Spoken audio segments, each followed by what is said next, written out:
Hello दोस्तों, मैं इस वीडियो में बात करने वाला हूं कि त्रिघात बहुपद क्या होता है और उसके फुल कॉन्सेप्ट के बारे में कि त्रिघात बहुपद है क्या, उसका व्यापक रूप क्या होता है, उसमें जो फॉर्मूले होते हैं वो क्या होते हैं। तो चलिए वीडियो को हम स्टार्ट करते हैं। जैसा कि हमारा टॉपिक है त्रिघात बहुपद क्यूबिक पोलिनोमियल्स, लिखा हुआ है कि वैसा बहुपद जिसका घात 3 होता है उसे हम त्रिघात बहुपद कहते हैं। बोल रहा है कि वैसा बहुपद जिसका घात 3 हो उसे हम त्रिघात बहुपद कहते हैं। जिस बहुपद का घात 3 होगा उसे हम त्रिघात बहुपद कह देंगे। जैसा एग्जांपल दिया हुआ है एक्स क्यू क्यों है, क्योंकि यहाँ घात कितना है 3 है। घात क्या होता है इस पे पहले हम बात कर लेते हैं। तो घात होता है कि जिस कोई बहुपद आपको दे दिया जाए उसमें चर मान के उच्चतम घात को ही बहुपद का घात कहा जाता है। जैसे आपको कोई दे दिया जाए बहुपद 2x³ minus 4x square plus 7x और प्लस 10। मान लीजिए कोई आपको ये बहुपद दे दिया पोलिनोमियल्स ऑफ x का फॉर्म का, ये आपका बहुपद है।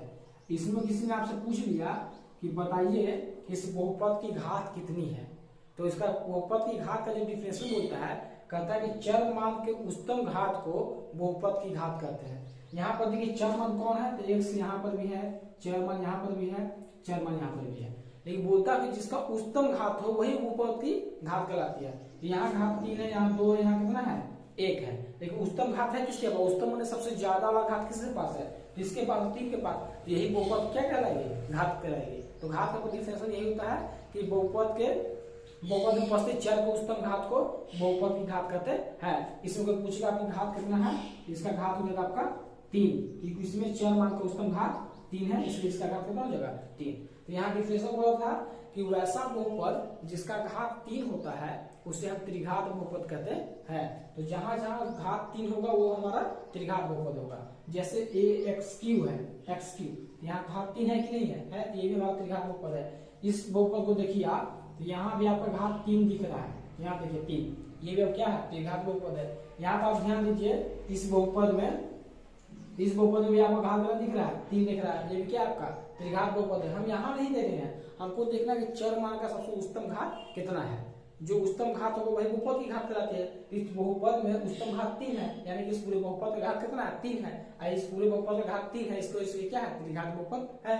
यहाँ पर देखिए आप इस बहुपद में, यहाँ पर भी घात कितना है, यहाँ पर 3 है। इस बहुपद को देखते हैं भी, इस बहुपद में उच्चतम घात होगा देखा जाए तो उच्चतम घात कितना है 3 है। तो जिस बहुपद का घात 3 होता है उसे हम त्रिघात बहुपद कहते हैं। इसके आधार पर हम त्रिघात बहुपद को पहचान सकते हैं। अब आगे बात करते हैं त्रिघात बहुपद का व्यापक रूप। व्यापक रूप को इंग्लिश में जनरल फॉर्म कहते हैं। तो व्यापक रूप क्या होता है इस पर हम बात करते हैं। तो व्यापक रूप जो इसका होता है वो होता है ax³ plus bx² plus cx plus d, और a बराबर नहीं होना चाहिए 0। ये बोला कि ये व्यापक रूप है ax³ plus bx² plus cx plus d, और a बराबर नहीं होना चाहिए 0। क्यों, अगर यहाँ पर आप a की जगह पर 0 रख दीजिएगा तो 0 x³ में गुना होगा तो हो जाएगा पूरा 0, आपको बच जाएगा बस इतना bx² plus cx plus d, जो कि क्या है द्विघात बहुपद है। इसलिए बोलता है कि a बराबर नहीं होना चाहिए 0। तो ये आपका व्यापक रूप है। ऑब्जेक्टिव के प्रश्न के व्यापक रूप पूछे जाते हैं बोर्ड के एग्जाम में। उसके बाद अगला पॉइंट जो आपका है वो लिखा हुआ है त्रिघात बहुपद में शून्यकों की संख्या कितनी होती है। पूछ रहा है कि आपका जो त्रिघात बहुपद दिया रहेगा उसमें जब हम शून्य ज्ञात करेंगे तो उसकी संख्या कितनी आती है, तो लिखा हुआ है 3। बात सही है, त्रिघात बहुपद में शून्यकों की संख्या 3 होती है।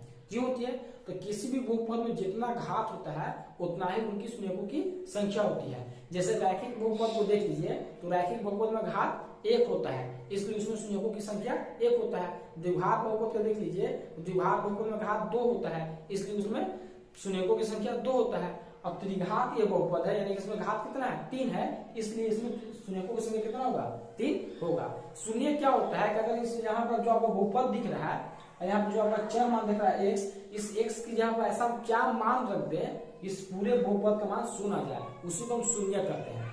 अब शून्य पर आप समझ चुके होंगे कि जो आपका यहाँ पर x³ x² x दिख रहा है, इस x की जगह पर हम ऐसा क्या मान रख दें इस पूरे बहुपद का मान शून्य आ जाए, और शून्य आ जाना ही क्या कराता है शून्य कराता है। और जिन मानों की वजह से शून्य आएगा इस बहुपद का मान, उन्हीं मानों को हम शून्य करते हैं। तो जैसे यहाँ पर घात 3 है, इसलिए इसके शून्य की संख्या कितना आएगा 3 आएगा। द्विघात बहुपद में घात 2 होता है, इसमें सुनियोगों की संख्या 2 आता है।